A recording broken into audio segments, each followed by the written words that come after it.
tarde! Vamos dar início à nossa aula de História. Então, pegue aí o caderno número 2, certo? Ainda estamos no caderno número 2 na disciplina de História. Abram na página 32. Hoje iremos falar das influências portuguesas. Todos atentos, viu? Todo mundo prestando atenção na aula. Diversas características da cultura portuguesa podem ser percebidas no cotidiano de boa parte dos brasileiros. A língua falada pela população do nosso país é uma das mais marcantes heranças portuguesas na cultura brasileira. Assim como a arquitetura colonial e a maneira como muitas cidades foram construídas.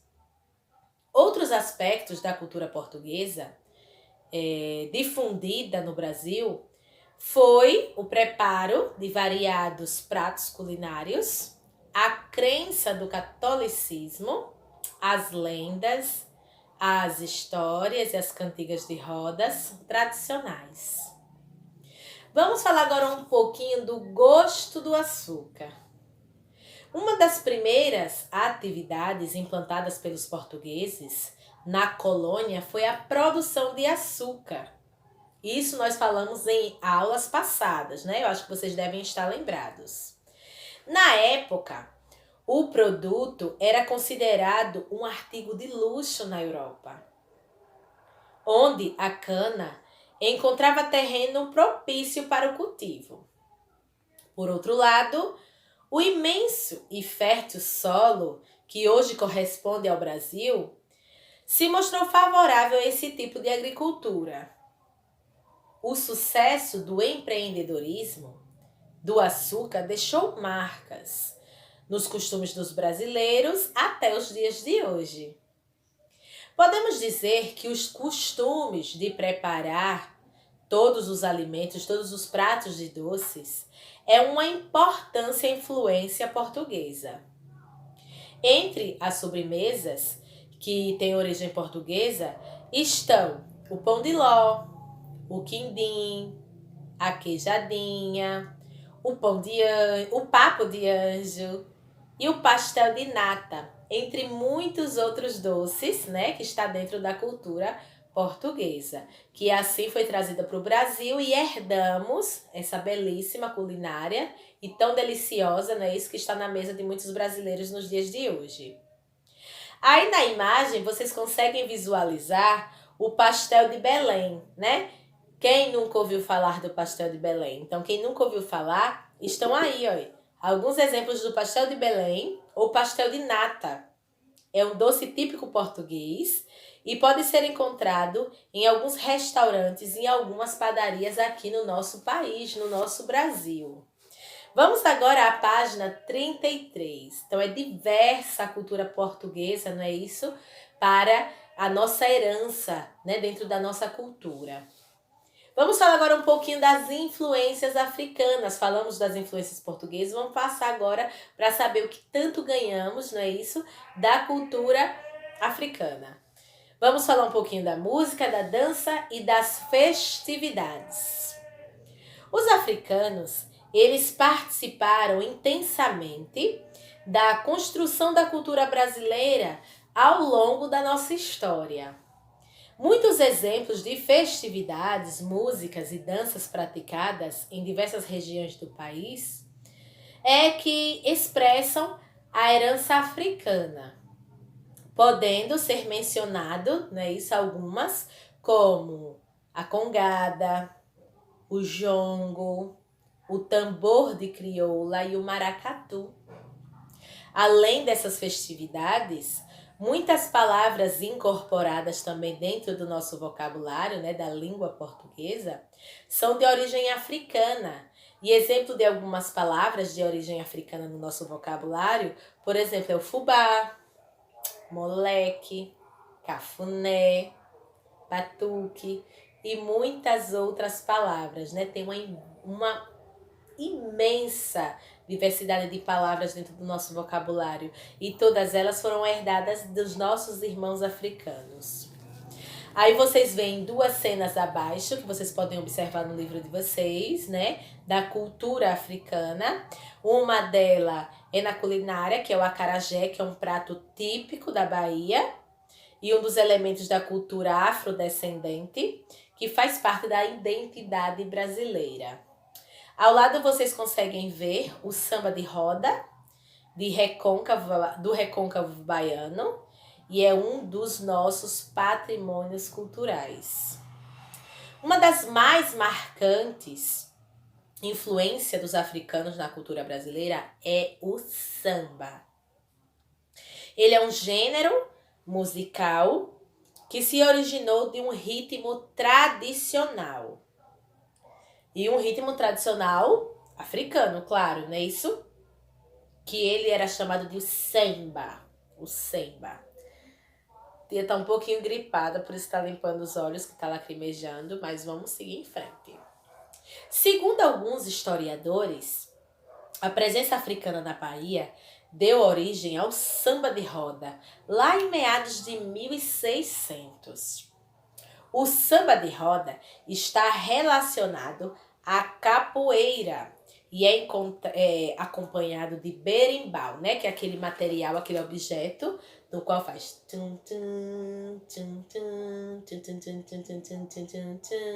então é aquele material curvado, né, que é de bambu, que ele vem com uma linha no qual batendo sai esse sonzinho e ele é bastante usado na capoeira. Apesar de ter nascido na Bahia, o samba ele se difundiu no Rio de Janeiro, nas festas promovidas nos quintais das tias baianas que moravam na região próxima aos cais dos portos. Também conhecida na época como Pequena África. Ali por volta de 1920, o samba era muito tocado e tornou-se famoso com o desenvolvimento das escolas de samba, rádios e indústrias de discos.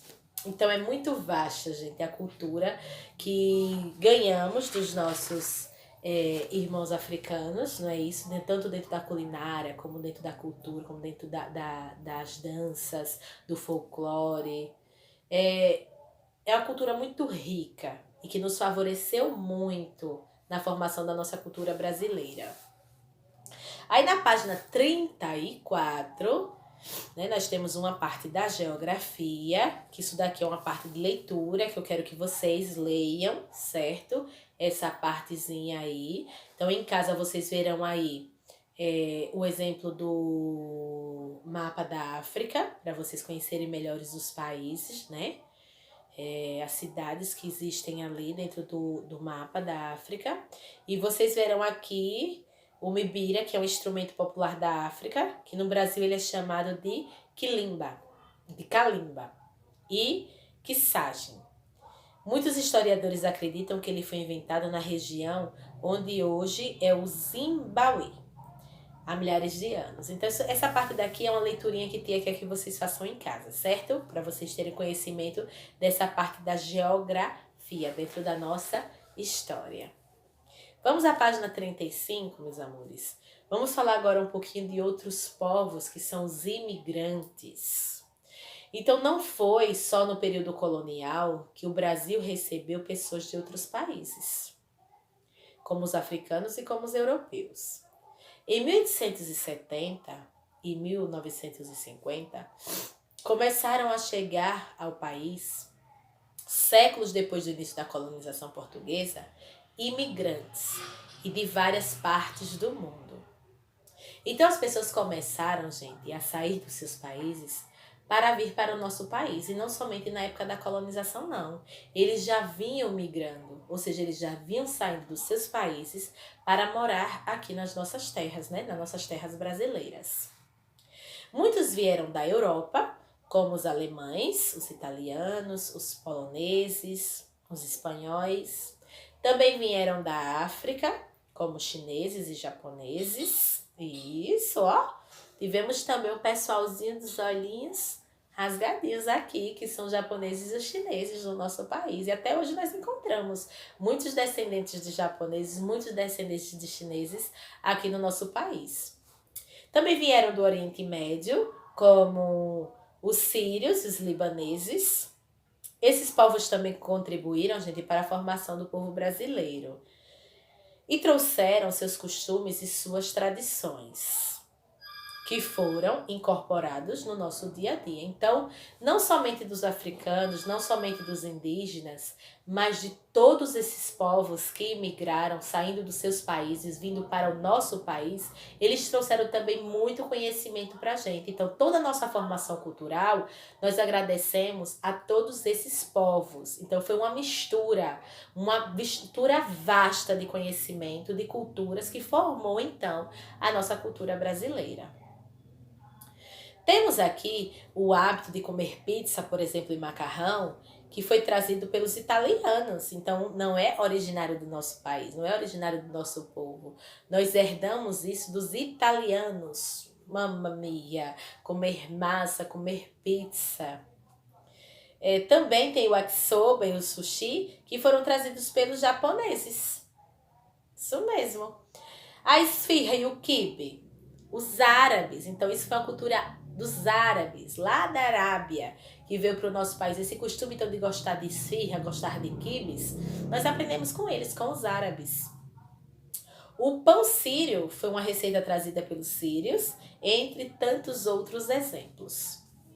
A busca por melhores condições de vida e de trabalho é um fator que impulsiona, né, a imigração. Então, eles irem em busca de uma boa vida, em busca de um bom trabalho, isso foi um grande fator para que todos esses povos saíssem dos seus países e viessem para o Brasil, então em busca de melhorias de vida. Então, assim, houve a mistura de povos. Então, houve a mistura de culturas. Então, eles começaram a morar aqui no nosso país, começaram a se conhecer, os povos começaram a se misturar e assim formar, então, nós, os brasileiros. Porém, os imigrantes, eles encontraram dificuldades com frequência, como o aprendizado de uma nova língua e adaptação de uma realidade diferente que eles encontraram em seu país de origem. O Brasil recebeu, por muito tempo, inúmeros imigrantes de diversas regiões do mundo, que, ao longo do tempo, passaram a influenciar nossa cultura e a compor a população brasileira. Aí, na imagem ao lado dessa página, vocês conseguem observar a obra, né? Isso, um quadro pintado, foi uma obra. E o nome dessa obra foi Os Imigrantes. Ela foi pintada em 1896 pelo artista italiano Angiolo Tomasi, que representa imigrantes italianos em um porto, prontos para deixar os seus países e encontrar condições melhores de vida em outros lugares. Então, quando eles saíram dos seus países para buscar melhorias de vidas, eles escolheram o nosso país. Então, eles vieram para aqui, para o Brasil, tentando encontrar uma vida melhor para si e para os seus familiares. Então, assim foram chegando povos de todos os lados, de todas as regiões do mundo, e aqui foi formada uma diversidade de povos. Então, aqui não existe somente povos brasileiros, existem africanos, portugueses, italianos, espanhóis, japoneses, chineses e muitos outros povos, formando assim então uma cultura vasta, uma cultura de cada cantinho que foi se associando aqui no nosso país e chegando a essa nossa cultura tão rica e tão bonita, não é isso? Então, é isso que Tia queria falar, isso que Tia queria explicar, né, sobre esses tipos de povos, essas outras culturas, né, que foram entrosadas, englobadas, né, que foram trazidas aqui pra gente. Teremos algumas páginas para serem respondidas, como em História teremos a página 35, 36, 37, 38 e 40. Aí vocês dizem, ai tia, que tanta página. Não, meus amores, realmente, páginas são muitas, mas exercícios são poucos. Por exemplo, tem páginas que você vai encontrar uma questão apenas, certo? E ainda virá a aula ao vivo, que vai fazer com que a gente tire as dúvidas, né? Que a gente debata sobre isso, então vocês não terão dificuldade alguma. Certo, meus amores? Então aqui encerramos a nossa aulinha de história. Espero que vocês tenham gostado e tenham principalmente entendido o conteúdo.